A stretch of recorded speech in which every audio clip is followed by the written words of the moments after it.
Hey guys, it's Uwe behind the camera, and I truly appreciate that you're here with me today because this has been a very long video. And if you started with it from the beginning, wow, you are a patient person. I truly appreciate it.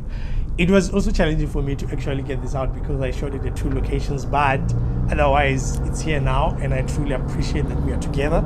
So let's look at the history of the Mazda, and not necessarily the Mazda, but the bakkies as a whole, because South Africa is one country that I know we are hardwired to love bakkies. You know, I grew up around bakkies. I was traveling in bakkies to crash at some point. The first car that I drove was a bakkie. It was a Toyota Stallion 1.8 liter from 1997. So for me as well, a bakkie is like a lifestyle to us. You know, whether it's for work, whether it's for lifestyle, that's the thing about it. And when we're looking at the Mazda now that we are driving, this for me started way back. I'm a 90s baby, so it started with the Ford Courier, Ford Ranger / Mazda Drifter at the time, which I felt like they were equally meshed and equally famous at the time.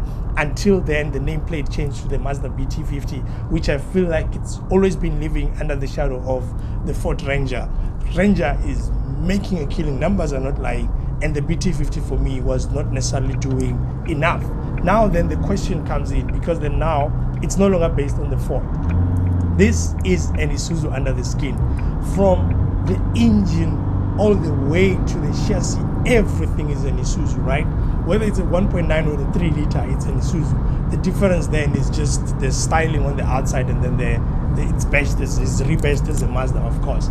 But then now I'm looking at the fact then now that because it's looking to shine on its own, is it then gonna be possible to do that? Let me separate this conversation into workhorses and lifestyle bakkies. So, you know, I looked at the active variant. To me, it feels like it's a workhorse more than a lifestyle bakkie. The reason I'm saying this is because I like saying a car is a shell. You know, when I'm saying a car is a shell, doesn't necessarily mean that it's a shell, but it doesn't have this lifestyle tech that you find in like SUVs, in smaller cars and so on, like nice touch here and there. It's functional, it's for work, and that's the thing that I feel like is happening when it comes to the active variants, the manual and the automatic. When I see it from outside, it looks amazing. This is one great looking bakkie, whether it's active or it's individual and so on. But when I get in, that's when I start to feel like there's a lot of plastics all over. It's cloth, you know, it's manualized stuff inside, whether it's the aircon, whether it's the lights, whether it's the seats and so on, whatever. It's a workhorse according to me. The active variants are workhorses. And when I'm looking at it from outside, I'm like, this is a great one. You know, a person can buy it even if they are going to get a farm or whatever. The challenge will just be that when you're buying a workhorse, there's a lot to consider. And when you're looking at the market, you know, the workhorses, there's a lot of brands that are starting way below 400,000. And when you're looking at Mazda, you can only get it above 600,000. The first variant that you get is active variant, which is a manual one at around 611,000. So that's the thing that you're going to need to consider, that if you're buying it for workhorse purposes, it's not as cheap. For lifestyle, it's on the fence, but then you're going to consider what you're getting because the screen is smaller. You know, when I'm looking at competition at almost the same price, it might be a bit of a challenge that you consider it. Now let's get to the individual and dynamic. Wow. Hey, guys, for me, this is one of the best looking, especially on the outside. Before I even get this, is one of the best looking when you start adding those DRLs that are surrounding the headlight cluster in there, and then you look at on the side the way the 18 inches are just fitting properly, you know, the side bar and so on, the running board. I mean, it just looks amazing to me, and I am so glad that the old BT-50 is gone because it didn't tick any boxes when it comes to looks for me.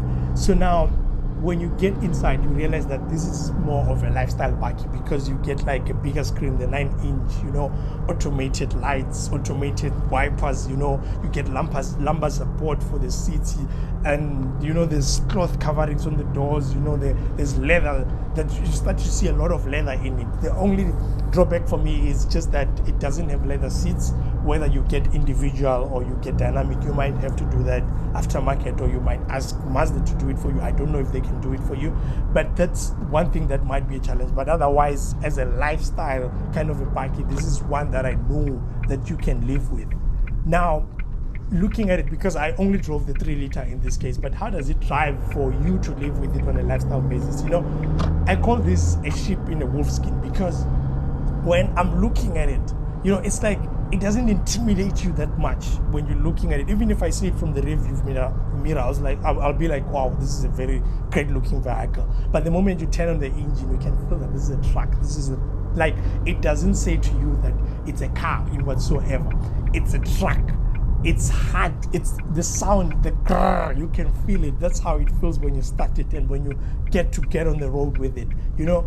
But what I liked about it, especially on the highway, is that you can easily drive it as a normal car. You know, it's the road noise, the wind noise, it has great balance and so on. It doesn't feel like it's out of touch with the modern world of living with a buggy, you know. But when it comes to you having it in town and driving it every day, wow, the suspension is quite stiff, and that's something that you need to understand. I feel like they still took that workhorseness and put it in these variants regardless, because it's based on the Isuzu, and you know Isuzu is known to be tough and hard.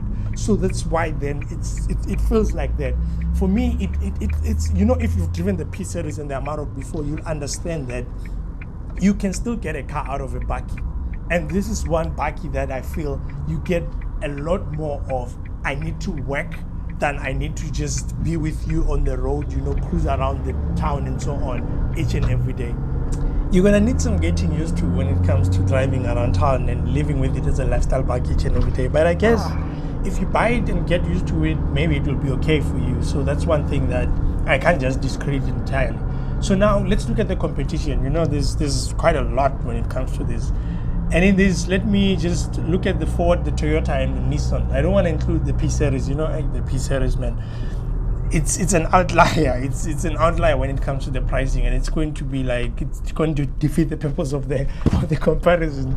And then the Amarok hasn't really been updated that much compared to the others in recent years. So let me leave it for now and focus on the Ranger, the Hilux, and the Navara. You know, one thing is, once you test drive this, you're probably gonna like it, right? Then you say, okay, fine, but let me go check elsewhere. Let me go to Ford. You know, you find that there's a wild track at around like what, 737 something, somewhere around there. It's below, and you're like, okay, maybe, you know, something is, let me just keep going. Let me go to Toyota now. You find there's a Legend, not the RS one. There's just a normal 2.8 GD6 Legend, and you're like, okay, it's still priced below, okay, because this is a 760, especially at the dynamic. It's 794 at an individual. And then you go to Nissan, you'll find out that they're giving you a 4x4 Pro 4X at 740. It's also below. You're like, okay, let me check other things like service plan and warranty. You know, you look at the service plan, Mazda is giving you less. It's unlimited 3 years. Everyone else is giving you 5, like upwards of 6, not even 5, upwards of 6. I mean, Nissan is giving you 6, Ford is giving you 6, Toyota is giving you like 9 services. That's how they put it at 10,000 intervals. And then you look at the warranty. Mazda is giving you 3 years again. Ford is 4. Toyota, it's the same. And then you look at Nissan, it's 6. You know, now that's becoming a bit of a challenge to decide, because then now you're looking at the price and you're like, I love this, but then now there's this challenge of, I feel like everything else that is offering is not necessarily beating the competition. Then it's going to be quite difficult for Mazda, I think, looking at the pricing and what it's offering outside what the product is giving you, like the drive and the tangible product. Everything intangible, it's going to be much more of a challenge. That's what I believe, at least. But one thing you need to realize is that if you look at this from the top-down approach, right? These brands that I've mentioned, except for Nissan in this case has a good, the way they place their pricing together with the offering is actually good. That's where the challenge is going to be. But when looking at Ford example and Toyota, everything else is upwards of 800. You know, you're getting almost 900. Some, if you put specs to the core, you might even get close to 1 million. But with the Mazda, everything is below 800,000. So unless obviously if you spec it, it's going to be above. But what I'm trying to say is, the top spec individual is below 800,000. So that's one thing that you can also consider. And looking at the weight as well, it's lighter than the others, eh? So having that, it can still tow the same amount of weight, braked or unbraked, as the others, regardless of that. And it's priced below 800,000. Like I said, if you look at the top-down approach, then it makes sense why it's possible to be valued at. Otherwise, if you like it, go check it out. Go see the specs, go drive it, go feel it yourself, and then see if you can buy it. So for me, that's all I can give you for now. Much more details, I'll put them in the description together with the contact details of the people who assisted me.